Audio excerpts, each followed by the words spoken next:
Om Swastiastu. Assalamualaikum warahmatullahi wabarakatuh. Shalom, namo buddhaya. Salam sejahtera bagi kita semua. Selamat datang kami ucapkan dalam video grup SGD B1. Pada kesempatan kali ini, kami akan mempresentasikan hasil dari karya tulis kami dengan judul Leadership in Medical Student Organization. Sebelum itu, berikut merupakan nama-nama dari anggota kelompok kami.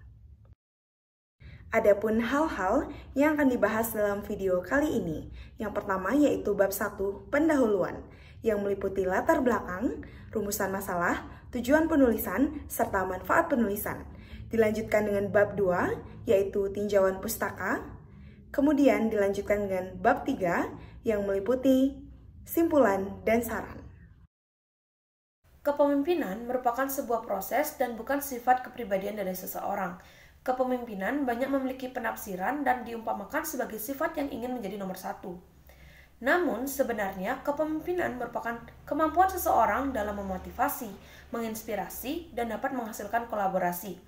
Di mana saat ini pelayanan medis di dunia kesehatan semakin modern, secara tidak langsung akan menuntut tenaga medis untuk memiliki kemampuan dalam memimpin demi mewujudkan suatu kolaborasi antar tim untuk pelayanan yang berkualitas. Namun, dalam pengembangannya terdapat berbagai standar kepemimpinan.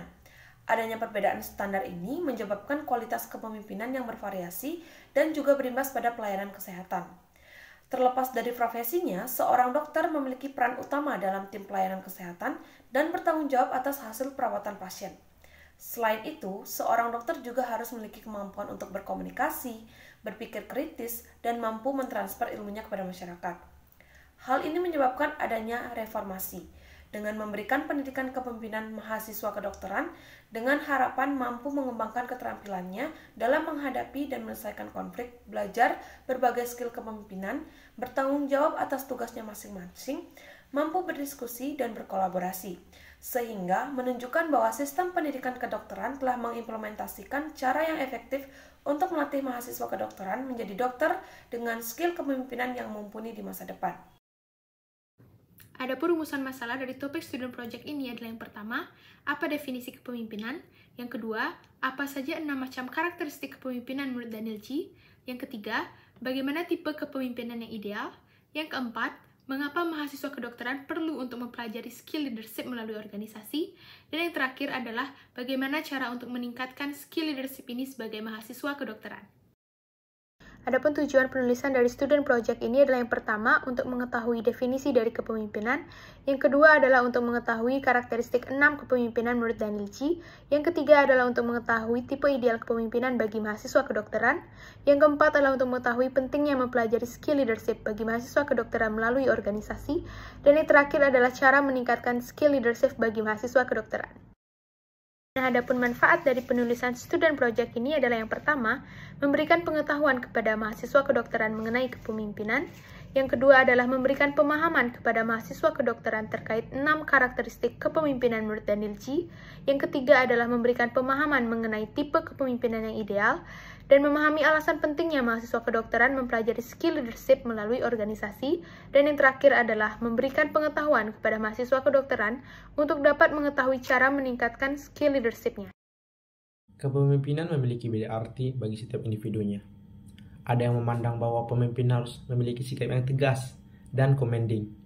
Ada juga yang memandang bahwa seorang pemimpin itu adalah sosok guru atau coach yang mengatur anggota kelompoknya untuk mencapai tujuan bersama. Memang wajar, karena kita adalah manusia yang memiliki perspektif berbeda-beda antar individunya.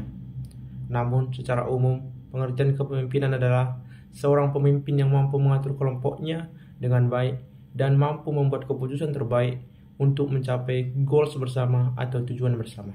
Definisi kepemimpinan dari beberapa ahli. Yang pertama, yaitu menurut Richard Bolen. Menurutnya, kepemimpinan merupakan konsep yang kompleks dan tidak terlepas dari proses kehidupan sosial, pribadi, dan organisasi penting lainnya. Itu tergantung pada proses influence, di mana orang-orang berada terinspirasi untuk bekerja menuju tujuan kelompok, bukan melalui paksaan, tapi melalui motivasi pribadi. Namun, Richard Bolden memiliki pendapat bahwa konsep kepemimpinan dipengaruhi oleh situasi dan kondisi organisasi, kepercayaan dan ideal, serta fondasi dasar pada konsep kepemimpinan. Yang kedua, yaitu menurut Daniel Goleman.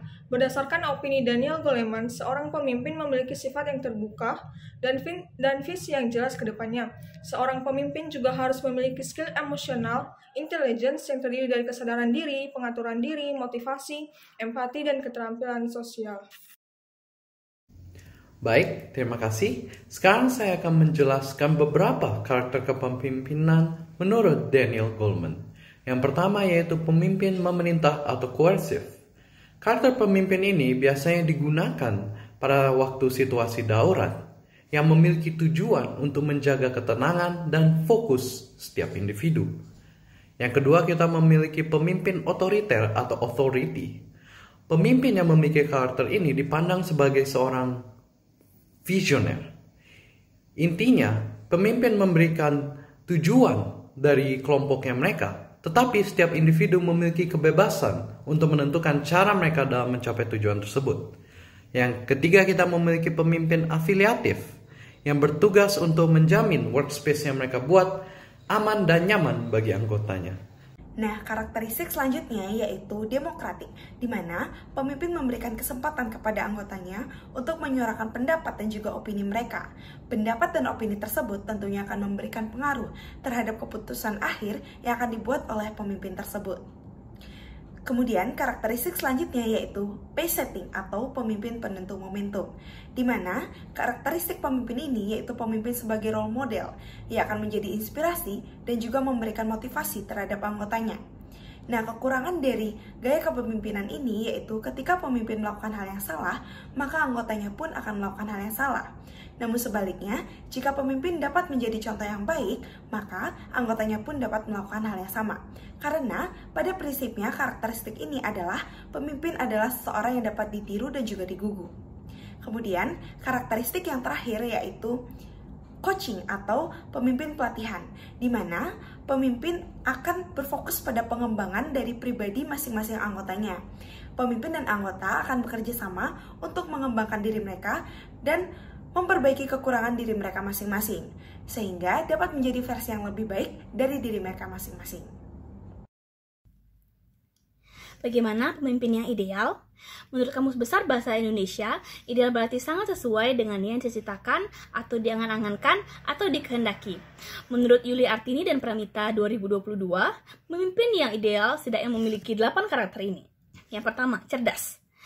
Menurut Hamid Wulandari 2022, kecerdasan sudah ada dan berasal dari sistem saraf, terutama otak yang merupakan pusat dari segala aktivitas manusia. Seorang yang cerdas berarti pintar, cerdik, dan cepat tanggap dalam menghadapi suatu masalah yang menuntut kemampuan analisis dan berpikir logis. Namun, kecerdasan harus mendapatkan pelatihan sehingga dapat digunakan secara optimal. Yang kedua, bertanggung jawab. Pemimpin yang bertanggung jawab harus bertanggung jawab atas dirinya dan seluruh anggota kelompoknya. Karena ketika menghadapi sebuah konflik, pemimpin harus mampu menimbang-nimbang dan menentukan pilihan yang paling tepat dari beberapa solusi yang telah disediakan. Menurut Setiawan et al. 2022, pemimpin yang bertanggung jawab artinya dia mampu merealisasikan program kerja apa saja yang telah ia ucapkan secara verbal. Yang ketiga, jujur. Pemimpin harus bersikap transparan dalam segala keputusan yang dia ambil, sehingga dapat menumbuhkan kepercayaan dari anggota kelompoknya. Yang keempat, dapat dipercaya. Seorang pemimpin harus menjaga kepercayaan anggota kelompoknya, sehingga tidak terjadi kecurigaan. Sebab rasa percaya merupakan modal utama untuk menciptakan lingkungan dan kinerja yang baik dalam sebuah organisasi. Yang kelima adalah inisiatif. Artinya pemimpin harus mempunyai kemauan dan tekad yang kuat untuk bergerak paling awal untuk mengerjakan tugas yang telah diberikan. Lalu selanjutnya ada konsisten, yang berarti pemimpin harus mampu menjalankan setiap kegiatan secara selaras tanpa adanya penundaan. Selanjutnya ada tegas, yang berarti pemimpin memberikan hak kebebasan anggotanya menyampaikan pendapat, namun tetap menetapkan batasan-batasan tertentu. Selanjutnya ada adil, yang berarti pemimpin harus bisa memperlakukan anggotanya sama rata, sesuai dengan tugas dan bidangnya masing-masing. Yang terakhir ada lugas, artinya ketika berdiskusi, seorang pemimpin harus mampu menyampaikan sebuah informasi dengan bahasa yang sederhana namun tepat sasaran sehingga tidak menimbulkan makna yang ambigu. Peran penting dari kepemimpinan. Dokter itu sering berjalannya waktu dicap sebagai sosok yang ideal. Oleh karenanya, Dr. Daniel Goleman, seorang pakar kesehatan dari WHO, mencanangkan profil ideal dari seorang dokter yang bertajuk 5 Stars Doctor. Di mana poin yang pertama ialah care provider.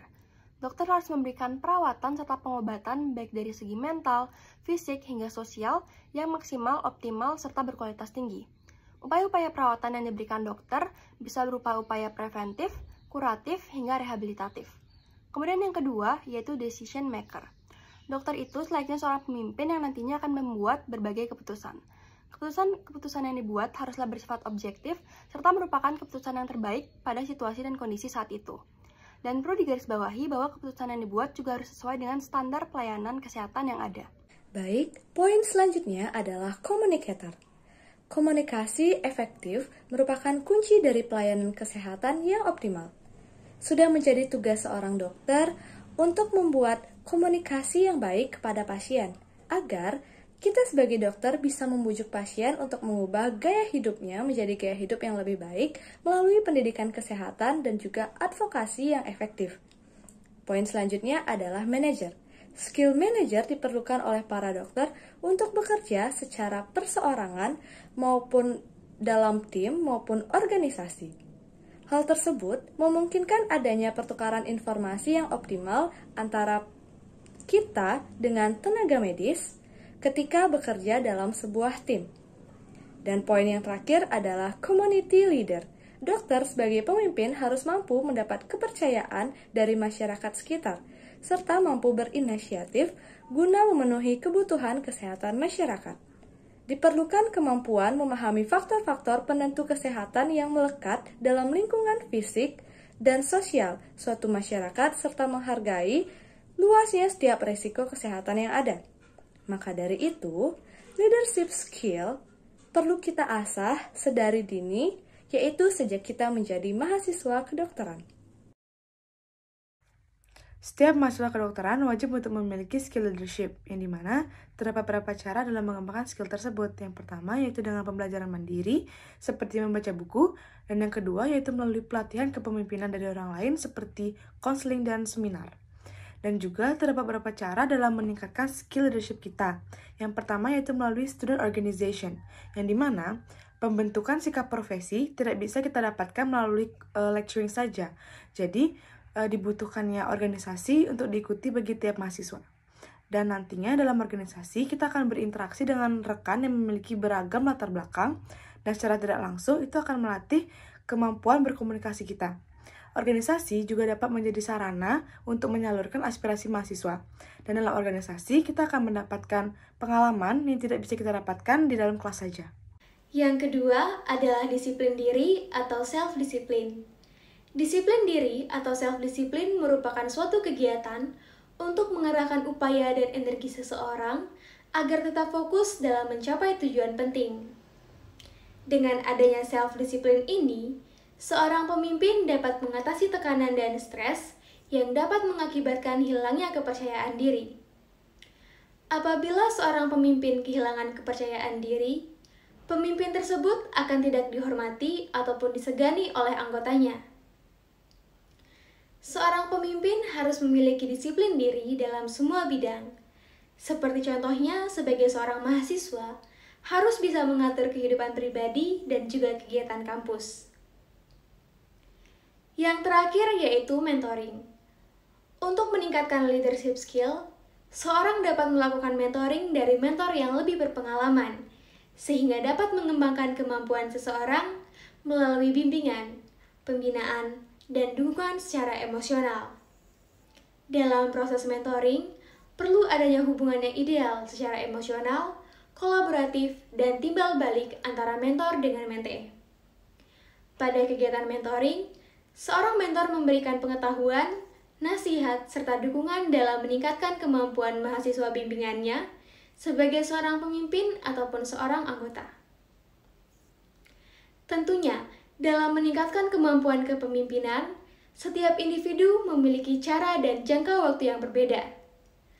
Hal terpenting adalah Memperbanyak pengalaman karena pengalaman membantu seseorang dalam menyelesaikan sebuah permasalahan nyata yang harus dihadapinya. Dari pemaparan materi sebelumnya, dapat ditarik kesimpulan bahwa kepemimpinan merupakan suatu konsep yang membimbing suatu anggota untuk mencapai tujuan bersama.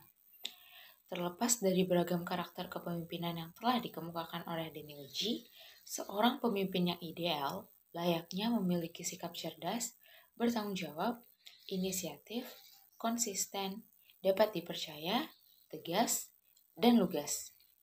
Setiap mahasiswa kedokteran dapat meningkatkan skill leadership-nya melalui program mentoring, coaching, active learning, serta experiential learning guna memenuhi konsep 5-star dokter yang telah dirancang oleh WHO.